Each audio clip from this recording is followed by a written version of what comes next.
ओम श्री गणेशाय नमः। आप सभी का हमारे YouTube चैनल खुशी ज्ञान सागर में हार्दिक स्वागत है।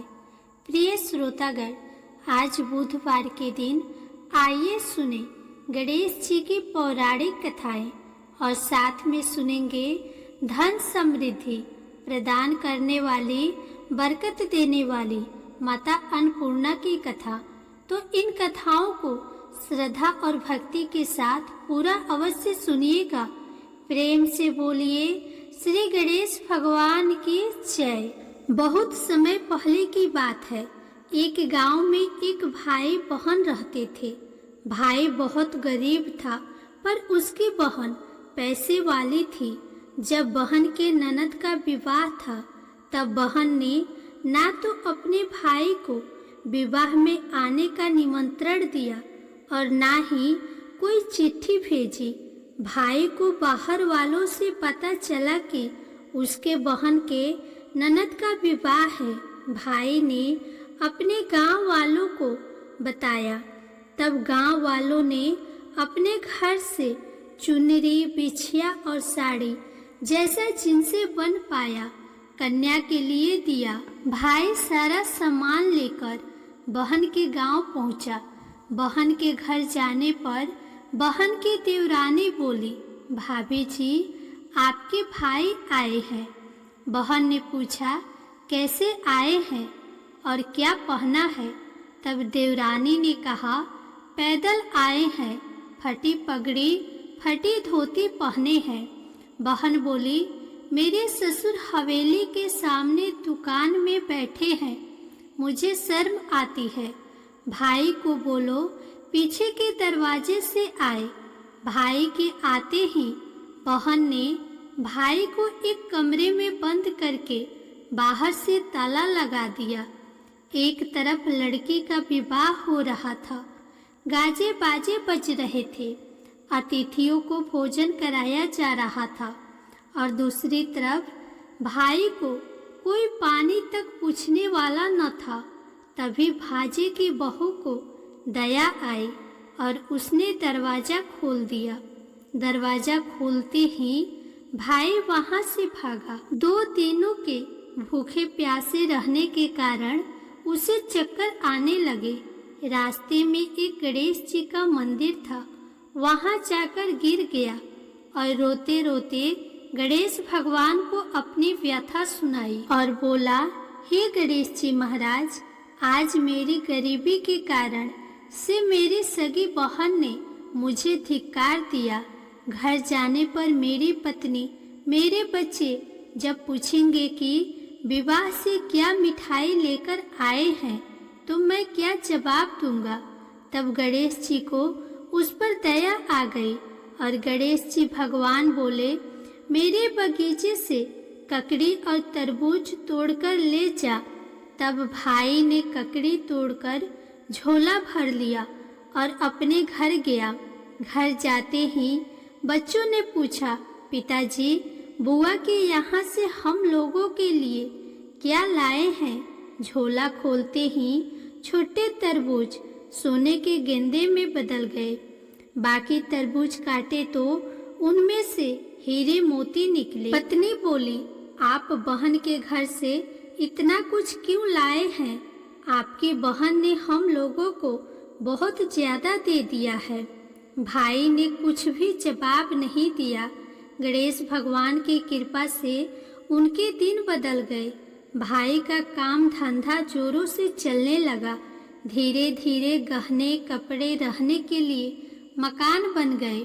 पत्नी बोली, एक बार ननद जी को बुलाकर लाओ। भाई नए कपड़े, नए जूते पहनकर रथ में बैठकर बहन को लेने गया। देवरानी बोली, भाभी जी, आपके भाई आए हैं। बहन ने फिर पूछा, कैसे आए हैं और क्या पहना है? तब देवरानी बोली, रथ में बैठकर खूब ठाठ बाट से आए हैं। बहन बोली, मेरे भाई को बोलो कि हवेली के सामने से आए, मेरे ससुर देवर जेठ देखेंगे। भाई का बहन ने खूब स्वागत किया। भाई बोला, बहन, मैं तुम्हें लेने आया हूँ। तब बहन ने कहा, मुझे भी बहुत दिन हो गए हैं, चलो मैं चलती हूँ। भाई बहन को लेकर अपने घर आया। भाई और उसकी पत्नी ने बहन का खूब आदर सत्कार किया। जो चीजें मांगी सब बनवा कर दिया। बहन बोली, भाई मुझे एक जूती चाहिए। तब भाई ने मोची को बुलाया और कहा, मेरी बहन के लिए ऐसी जूती बनाओ जो मुंह से बोले। भाई ने बहन को बहुत सारा धन देकर विदा किया, पर अभी तक वह जूती नहीं आई थी। बहन जाने वाली थी, तभी मोची जूतियाँ लेकर आया। बहन की जूती पहनते ही जूतियाँ बोली, निर्धन भाई की पैसे वाली बहन, गणेश जी का बगीचा नहीं होता तो आज क्या करती। बहन तब भाई की पत्नी से पूछी, ये कहाँ से आवाज आ रही है। तभी भाई ने कहा, सुबह का समय है, कोई जीव जंतु बोल रहे होंगे। भाई ने घोड़े गाड़ी को जल्दी जाने को कहा। बहन के जाते ही पत्नी जिद करके बैठ गई कि जूतियाँ क्या बोल रही थी। तब पति ने अपनी पूरी आप बीती सुनाई कि कैसे बहन ने मुझे 2 दिन भूखा रखा, कमरे में बंद कर दिया था। भांजे की बहू ने दरवाजा खोला, तब मैं बाहर आया और गणेश जी के शरण में जा पहुंचा। गणेश जी की कृपा से हमारे दिन बदले हैं। उसने अपनी पत्नी को सारी बात बताई। तब पत्नी बोली, अगर मुझे मालूम होता तो मैं आपकी बहन को कुछ नहीं देती। मेरा दिया हुआ सब कुछ वापस लेकर आओ। तब पति बोला, गणेश भगवान ने हमें सब दिया है। अगर वह मुझे भूखा प्यासा कमरे में बंद नहीं करते तो मैं गणेश भगवान के मंदिर में क्यों जाता। क्या मैं गणेश जी को अपना दुखड़ा सुनाता। तुम अपना मन मैला मत करो। अपने पर तो गणेश जी की कृपा है और किस चीज की कमी है। फिर दोनों गणेश जी के आगे झुककर प्रणाम करते हैं और जयकारा लगाया। हे गणेश जी महाराज, जैसी कृपा आपने गरीब भाई पर करी, वैसे ही अपने सभी भक्तों पर अपनी कृपा बनाए रखना। तो प्रेम से बोलिए श्री गणेश महाराज की जय। अब आइए गणेश जी महाराज की अगली पौराणिक कथा सुनते हैं। एक बार देवी तुलसी विवाह हेतु वर ढूंढने के लिए तीर्थ यात्रा पर निकली थी और ढूंढते ढूंढते वह गंगा किनारे पर पहुंच गई। उस वक्त गणेश भगवान गंगा किनारे तप कर रहे थे। उन्हें देखते ही देवी तुलसी उन पर मोहित हो गई और उनके मन में गणेश भगवान से विवाह की इच्छा उत्पन्न हुई। फिर देवी तुलसी ने गणेश जी के पास जाकर उनका ध्यान भंग कर दिया। आंखें खोलने के बाद गणेश भगवान के सामने देवी तुलसी खड़ी थी, लेकिन सामने एक स्त्री है, इसलिए अपने क्रोध को नियंत्रण में रखकर गणेश भगवान ने पूछा, आप कौन है देवी और मेरा ध्यान भंग करने का क्या कारण है। जवाब में देवी तुलसी ने अपने परिचय के साथ गणेश जी से विवाह की बात कर ली। उत्तर में गणेश जी बोले, देवी मैं ब्रह्मचारी हूँ, उस वजह से मैं विवाह नहीं कर सकता।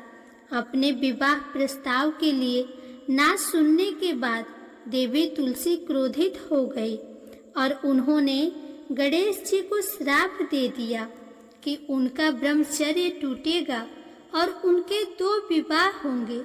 इस बात पर गणेश भगवान भयंकर क्रोधित हो उठे, क्योंकि एक तो वह स्त्री है,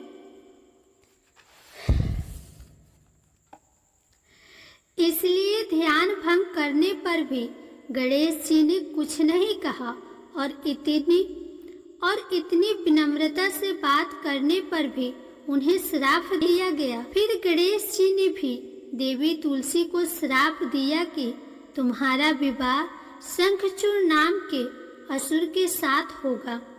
एक देवी होकर भी उनका विवाह एक राक्षस से होगा। ये जानकर देवी तुलसी विचलित हो गई और विनायक जी से इस कठोर श्राप से मुक्ति दिलाने की क्षमा याचना करने लगी। फिर गणेश जी को तुलसी देवी पर दया आ गई। वह बोले कि मेरा श्राप तो बदल नहीं सकता, वह तो सच होकर ही रहेगा, लेकिन अगले जन्म में तुम एक पेड़ बनोगे और भगवान विष्णु जी की अति प्रिय होगी। उनकी पूजा में भी तुम्हारा एक महत्वपूर्ण स्थान होगा और कलयुग के इंसान को तुम मोक्ष का मार्ग दिखाओगी। लेकिन तुमने मेरा तप भंग किया है और मुझे ब्रह्मचारी होकर भी 2 विवाह का श्राप दिया है, इसलिए मेरी किसी भी प्रकार की पूजा में तुम निषिद्ध होगी। इस प्रकार देवी तुलसी गणेश भगवान की पूजा में निषिद्ध हो गई। तो प्रेम से बोलिए श्री गणेश जी महाराज की जय। अब आइए सुनते हैं गणेश जी की विवाह की कथा। गणेश भगवान का मुख हाथी का है और एक दांत टूटा हुआ है। इन्हीं 2 कारणों की वजह से उनका विवाह नहीं हो पा रहा था। इस बात से गणेश महाराज अक्सर नाराज रहा करते थे। एक दिन एक देवता के आग्रह पर विनायक जी उनके विवाह में अपनी उपस्थिति दर्शाने गए थे। विवाह स्थल पर पहुंचने के बाद कुछ देवताओं ने मिलकर गणेश भगवान का समय पर विवाह न होने के कारण उपहास किया, जिससे गणेश जी बहुत ही अधिक नाराज हो गए। उसी दिन उन्होंने ठान लिया कि जब तक मेरा विवाह नहीं होता तब तक मैं किसी भी देवता का विवाह होने नहीं दूंगा। गणेश भगवान के पास विवाह और अन्य संदेश लाने का काम उनके प्रिय वाहन मूषक राज करते थे। अब मूषक राज जब भी किसी देवता के विवाह का समाचार लाते तब गणेश जी उसे आदेश देते और मूषक राज अपनी सेना के साथ जाकर उस विवाह के मंडप को गिराकर तहस नहस करते एवं बारातियों को भी भगा देते। इस तरह गणेश जी और मूषक राज की मिली भगत की वजह से किसी भी देवता का विवाह नहीं हो रहा था। गणपति जी के व्यवहार से तंग आकर सभी देवी देवता भगवान शिव और माता पार्वती जी के पास पहुंच गए और इस विराट समस्या का समाधान मांगने लगे। भगवान शिव और माता पार्वती ने कहा कि इसका हल तो आपको केवल ब्रह्मा जी के पास ही मिल सकता है। कृपा करके आप ब्रह्मलोक को जाएं। माता पार्वती और महादेव को प्रणाम करके सभी देवी देवता ब्रह्मा जी के पास प्रकट हुए।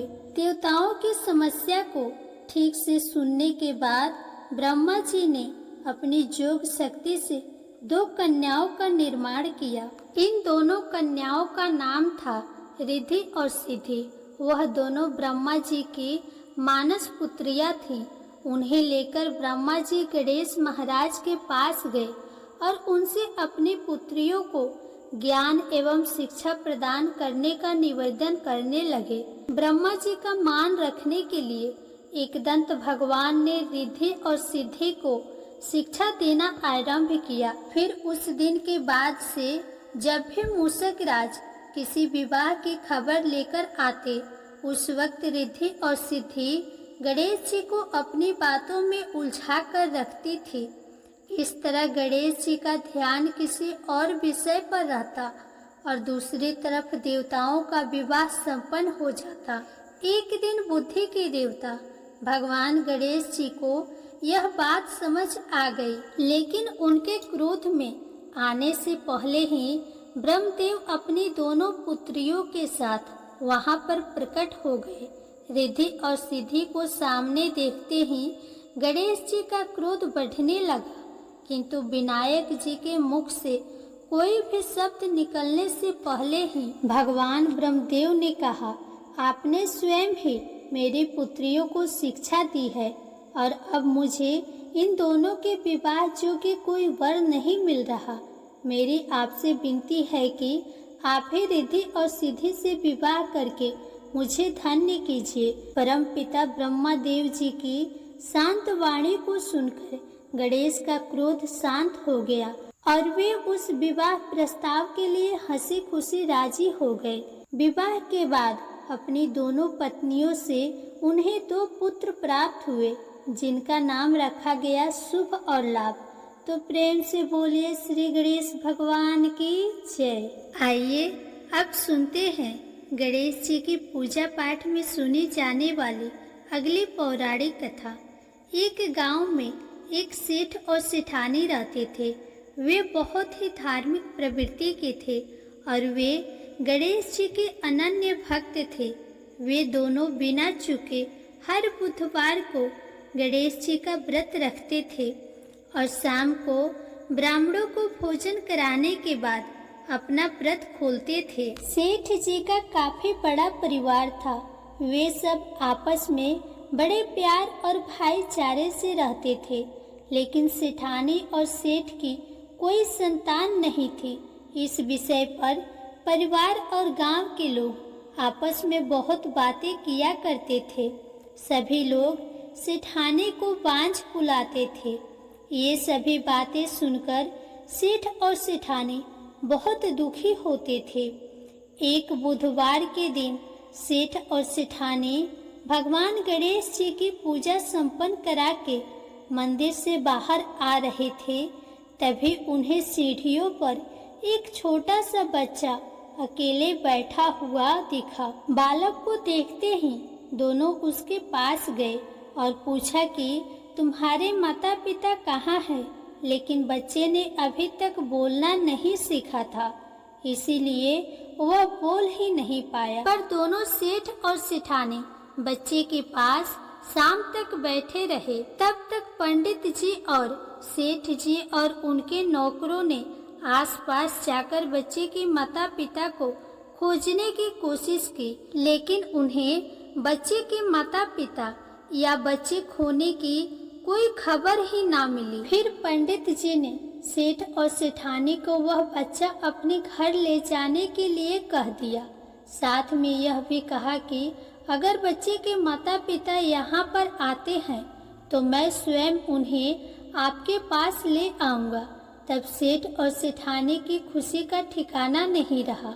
वे दोनों खुशी खुशी उस नन्हे बालक को अपने साथ लेकर गए। सेठानी ने बच्चे का नाम अपने आराध्य भगवान श्री गणेश जी के नाम पर गणेश रख दिया और बड़े ही प्यार और दुलार से उसका पालन और पोषण करने लगी। कुछ दिनों के बाद उसी गांव में एक ठग पति पत्नी आए। उनका इरादा गांव के सबसे अमीर आदमी को ठगने का था। वे दोनों ठग गणेश मंदिर के सीढ़ियों पर बैठकर सोच विचार कर रहे थे। तभी वहां पर पंडित जी आ गए और गांव में अनजान लोगों को देखते ही उनसे पूछा कि क्या आपका बच्चा खो गया है? दोनों चोरी चकारी के लिए बहाना ढूंढ रहे थे, इसीलिए उन दोनों ने तुरंत ही हाँ कह दिया। तब पंडित जी ने कहा कि चिंता की कोई बात नहीं है, आपका बच्चा एक सेठ जी के घर पर पल रहा है। पंडित जी उन दोनों ठग को सेठ जी के घर पर ले गए। गणेश के माता पिता आ गए हैं, यह खबर सुनकर सेठ और सेठानी बहुत दुखी हुए। सेठ जी ने उन दोनों पति पत्नी को एक रात के लिए अपने अतिथि गृह में ठहराया। अब वह दोनों ठग सिर्फ मौके की फिराक में ही थे। उसी रात सभी लोगों के सो जाने के बाद वे ठग एक एक करके सभी कमरों की तलाशी करने लगे। फिर वे दोनों तिजोरी वाले कमरे में पहुंच गए। छानबीन के वक्त होने वाली छोटी मोटी आवाजों से सेठ जी का एक नौकर जग गया और आवाज की दिशा में तिजोरी वाले कमरे के नजदीक गया। उसने चुपके से अंदर जब झांककर देखा तो दोनों ही मेहमान कीमती सामान चुरा रहे थे। नौकर ने यह देखते ही धीरे से उस कमरे के बाहर की कुंडी लगा दी और चोर चोर बोलकर पूरे घर में हल्ला मचा दिया। शोरगुल की आवाज सुनते ही घर के सभी लोग इकट्ठा हो गए। तब सेठ जी ने उन दोनों चोर पति पत्नी को कमरे से बाहर निकाला और सुबह ही पंचायत में हाजिर कर दिया। सेठ जी ने सरपंच जी को पूरा मामला बताया और कहा कि ये दोनों तो चोर है, अब हम पुत्र गणेश को इन दोनों को नहीं देंगे। लेकिन वे दोनों ठग पति पत्नी अपने जिद पर ही अड़ गए और बच्चे को ले जाने की जिद करने लगे। सरपंच जी ने इस गंभीर समस्या का एक तोड़ निकाला। उन्होंने सेठानी और दूसरी औरत को गणेश जी के सामने खड़ा कर दिया और कहा कि जिसके भी आंचल से दूध की धार गणेश के मुंह में जाएगी, वह बालक गणेश उसी के पास ही रहेगा। फिर वे दोनों अपने अपने आंचल मुंह के सामने फैलाकर खड़ी हो गई। सेठानी जी मन ही मन भगवान गणेश के नाम का जप कर रही थी। देखते ही देखते गणेश भगवान की कृपा से सेठानी की आंचल से दूध की एक धार गणेश के मुंह में गिरी और इस तरह बालक गणेश हमेशा के लिए सेठ और सेठानी के साथ रहने लगा। बोलिए श्री गणेश भगवान की जय। प्रिय श्रोतागण, अगर आपको यह कथा पसंद आई हो तो इस वीडियो को लाइक करके कमेंट बॉक्स में गणेश भगवान की जय जरूर लिखें।